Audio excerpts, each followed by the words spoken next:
Bonjour à tous les créateurs et bienvenue sur Tisseurs d'Histoire et de Monde, la chaîne des créateurs indépendants. Aujourd'hui on va parler du NaNoWriMo qui est donc un événement international annuel qui arrive au mois de novembre à chaque fois. Donc c'est un événement d'écriture, c'est un défi global que se lancent un peu tous les écrivains. NaNoWriMo c'est tout simplement l'acronyme pour National Novel Writing Month, qui veut donc dire le mois national de l'écriture de romans globalement. Évidemment, aujourd'hui, c'est plus national à l'Angleterre, ça se passe un peu dans tous les pays, la France, la Belgique ou n'importe quel pays où vous êtes actuellement. Et donc, c'est un défi assez exigeant que se lancent certains écrivains chaque année pour avancer à fond sur leur projet, surtout si vous avez un projet de livre assez sérieux. Ça peut être un livre ou d'ailleurs ça peut être de la poésie, des essais, des nouvelles, une autobiographie ou même un script de film. En fait, c'est à peu près tout ce qui est forme d'écriture. Et donc aujourd'hui, on va voir quel est l'objectif de ce NaNoWriMo et comment l'atteindre de la manière la plus sûre, la plus efficace possible, comment tenir ses objectifs, comment s'en sortir au quotidien avec ce défi. Donc pour ceux qui ne me connaissent pas et qui débarquent un peu sur la chaîne, je m'appelle Maxime Lauré et en gros je tiens cette chaîne YouTube depuis une petite année déjà. Ça fait quelques années que je m'intéresse surtout à l'écriture, mais plus globalement aux jeux vidéo, aux films, etc. Bref, à tout ce qui en fait consiste à créer des personnages, des histoires, des mondes, des relations entre les personnages, bref, tout ça, tout ce qui est en fait la fiction de ce genre-là. Et donc je tiens cette chaîne pour tout simplement motiver les gens à s'y mettre, les inspirer, globalement les aider quoi. Pour l'objectif du NaNoWriMo c'est tout simplement d'écrire 50 000 mots en seulement 30 jours. Parce que le mois de novembre c'est 30 jours.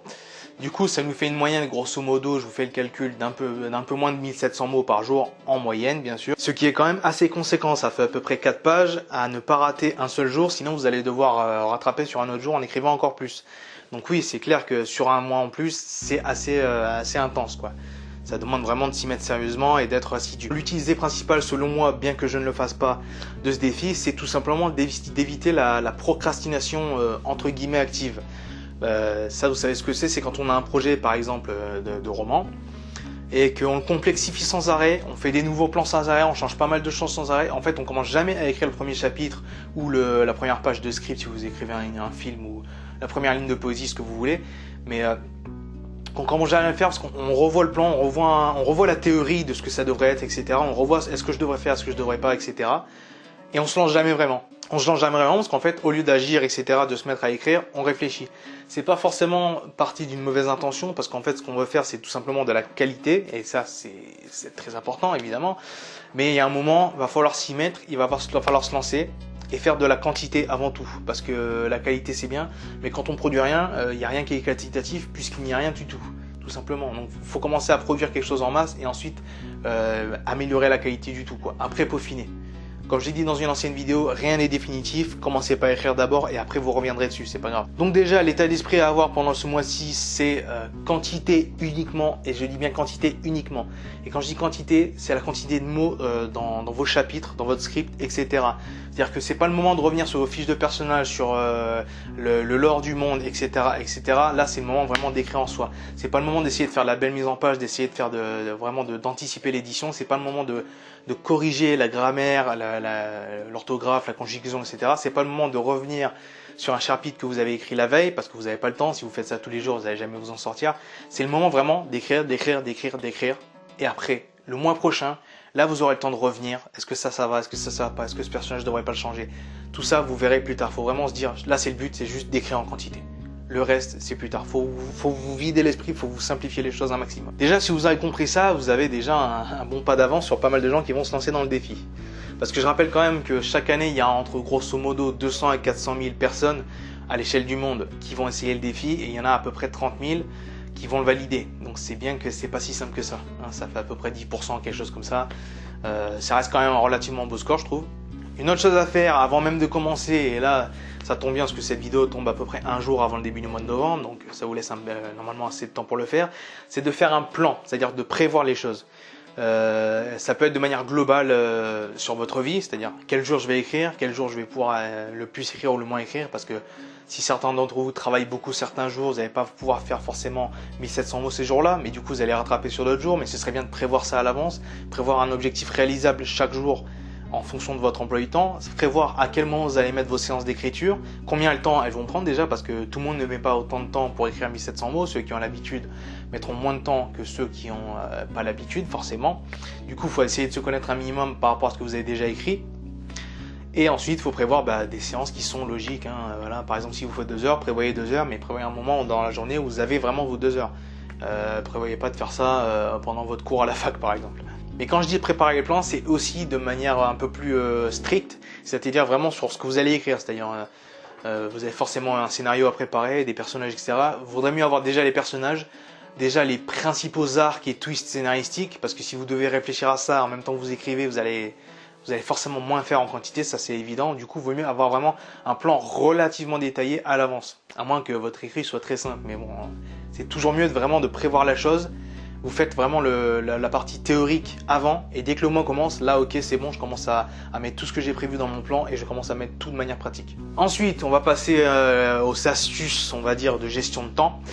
Donc vous avez déjà l'astuce la plus simple qui a été annoncée par à peu près personne, c'est juste une petite technique qui est celle il est là, du sablier. Donc le sablier, c'est tout simplement un outil de temps qui va être assez efficace parce que vous le retournez et tant que le sable coule, vous écrivez, vous écrivez, vous écrivez. Et une fois qu'il a fini, là vous pouvez prendre une pause ou éventuellement le retourner et continuer. Bon, tout le monde n'a pas forcément un sablier parce que tout le monde ne s'appelle pas Riles, évidemment. Mais voilà, ça coûte relativement peu cher. Le mien, il fait 30 minutes, ce que je trouve être un bon temps pour pas que ce soit trop long ni trop court. Si vous préférez des sabliers de 15, 20 minutes ou même 1 heure, ça s'achète sur le net, c'est rapidement faisable. Pour aller plus loin dans cette technique, on a la technique un peu connue, la méthode italienne du Pomodoro. Donc c'est une méthode assez connue de gestion de temps, notamment dans les milieux d'entrepreneurs et on va dire globalement de gens qui travaillent à la maison et qui essaient d'être le maximum productifs. Donc c'est une technique qui à la base utilise un minuteur, mais aujourd'hui vous pouvez le faire avec le téléphone, l'ordinateur, mais il y a même des applications, des logiciels qui sont faits pour ça, je crois. Le principe c'est, vous réglez le minuteur, vous faites 25 minutes ou vous faites une tâche en particulier. Là évidemment dans le cadre du NaNoWriMo, c'est tout simplement écrire. 25 minutes d'écriture, ça sonne, bam, vous avez le droit à 5 minutes de pause. 5 minutes, pas plus. Et là du coup vous pouvez un peu vagabonder, regarder Facebook, etc. Parce que beaucoup de gens ont des problèmes vis-à-vis de Facebook, des mails, de leur téléphone qui sonne, etc., de checker un peu les nouveautés, un peu tous les petites distractions, les micro-distractions du quotidien qui finalement prennent beaucoup de temps et empêchent de se concentrer. Et ben là, 25 minutes sans ces micro-distractions, et ensuite vous avez 5 minutes où vous pouvez un peu gambader, manger ou je ne sais quoi, et un peu vous déstresser, un peu vous détendre, quoi, si je puis dire. Ensuite, après ces 5 minutes, vous reprenez sur un autre Pomodori, ça veut dire tomate à la base parce que le créateur... enfin bref, on s'en fout. Donc vous reprenez 25 minutes et vous réécrivez. 5 minutes de pause, 25 minutes. Bon, une fois que vous avez fait 4 cycles de 25 minutes d'écriture, ou de tâches autres, mais bon là on parle d'écriture, là vous avez le droit à 15, 20 ou 25 minutes, ça dépend un peu des façons de faire, à vous de voir, de pause.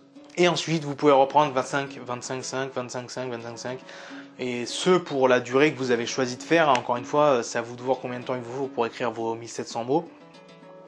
Mais voilà, c'est une technique pour un peu dédramatiser le fait de ne pas avoir droit à Facebook et toutes les petites distractions habituelles. En vous disant, ok, je passe 25 minutes sans ces distractions, je touche pas, je me retiens de toucher à tout ça, mais après j'ai le droit à mon petit temps à toucher à tout ça. Ça ne veut pas dire que vous ne devez pas aller boire un verre ou aller aux toilettes pendant les 25 minutes, évidemment, mais ça veut dire que vous restez concentré là-dessus. Voilà pour la méthode Pomodoro, mais du coup je vais enchaîner sur un autre truc qui est tout simplement l'aspect multitâche. Il faut à tout prix éviter d'être multitâche. Il y a des études scientifiques qui prouvent que le fait d'être multitâche c'est très limité, qu'on peut faire à peu près 2 tâches en même temps sans qu'on baisse beaucoup en termes de productivité, vraiment de capacité à les mener à bien.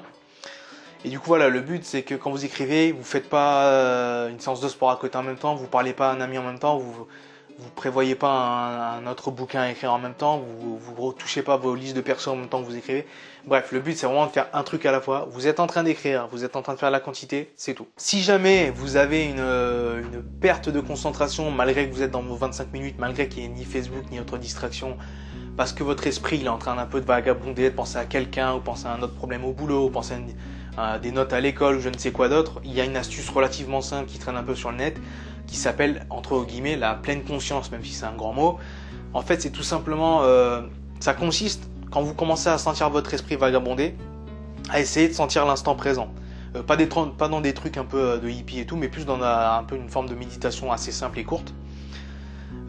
C'est-à-dire que vous allez respirer, vous sentiez respirer, souvent on respire sans faire attention, bah là vous sentez, vous le faites lentement déjà.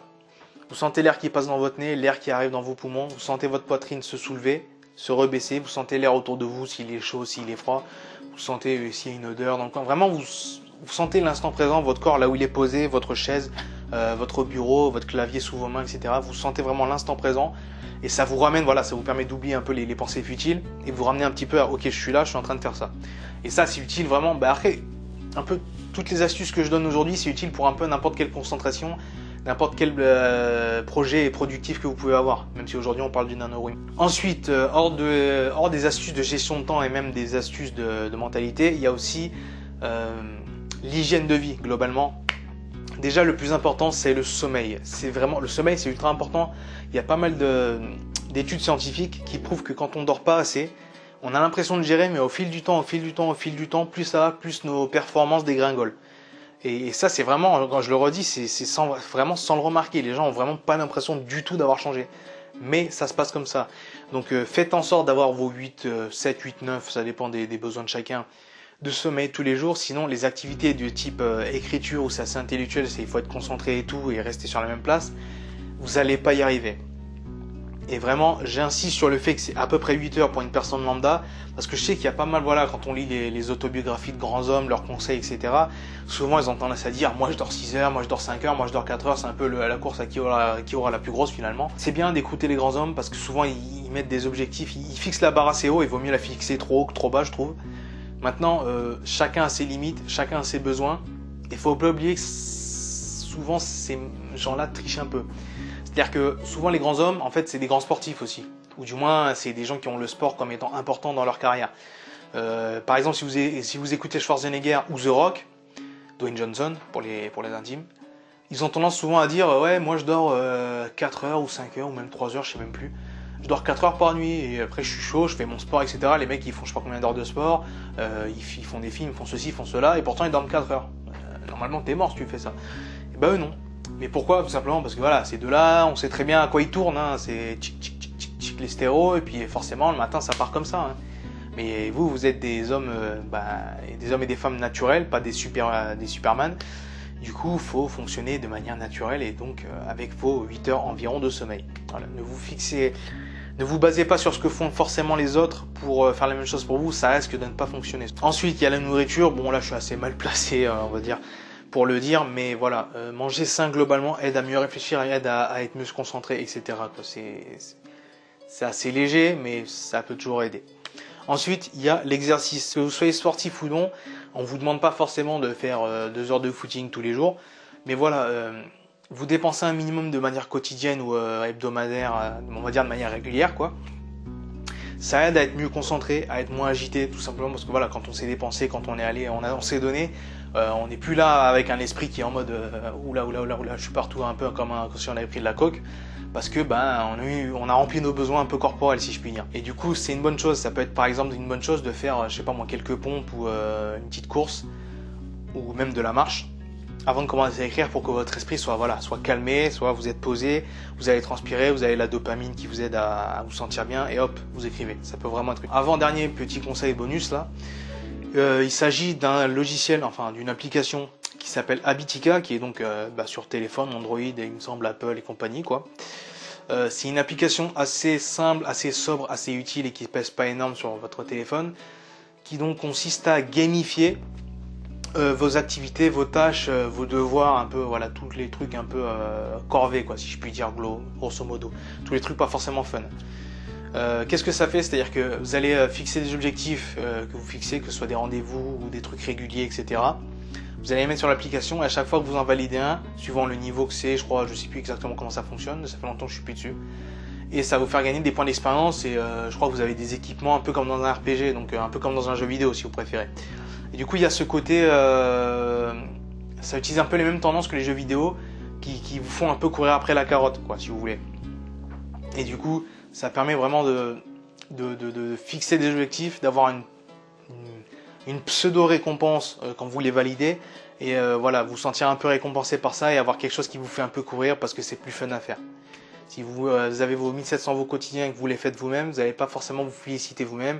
Si vous avez l'application qui fait qu'au quotidien, à chaque fois vous cochez la case « Ah, j'ai fait mes 7700 mots, j'ai validé, je tiens mon défi, etc. » et que en plus vous avez l'application qui vous donne de l'XP, qui vous dit bravo, je sais pas quoi, qui fait un petit bruit sympa, ça va pas faire le travail à votre place, mais bon, on va dire ça permet de rendre la chose plus fun et donc d'être plus motivé, quoi. Une dernière astuce, mais clairement pas des moindres, entourez-vous. Entourez-vous. Tout simplement.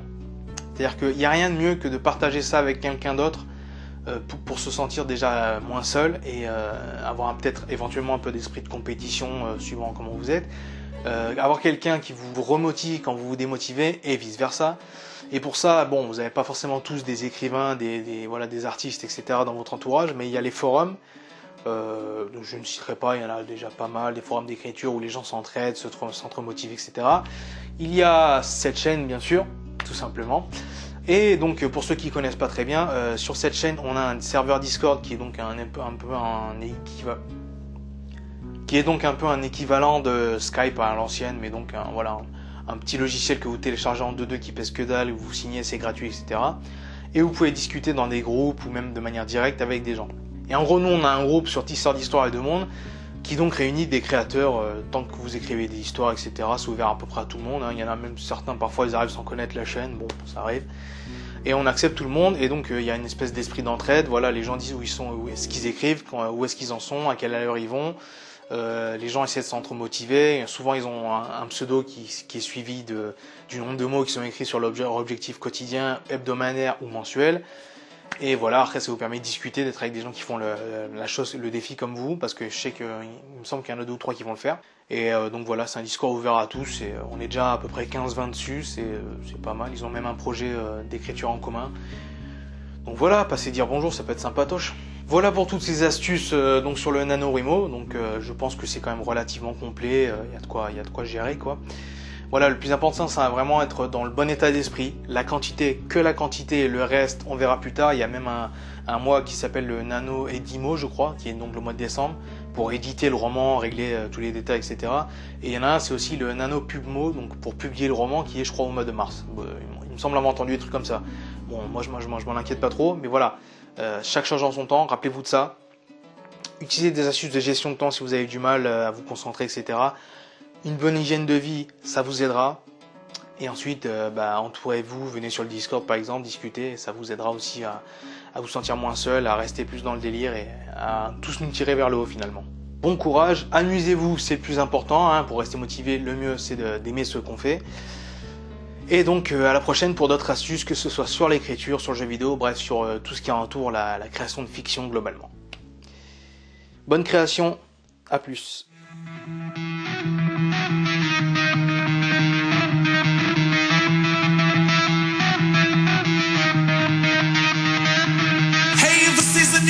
You have to buy music for the souls are telling down. Move your body like a crazy chick. New stars are born every day can sing. More things are songs in the brain. Yeah, tell me what it contains. Did you find an interest? Listening is obsolete. How they showed you you could be a star. Teaching like how they make it be.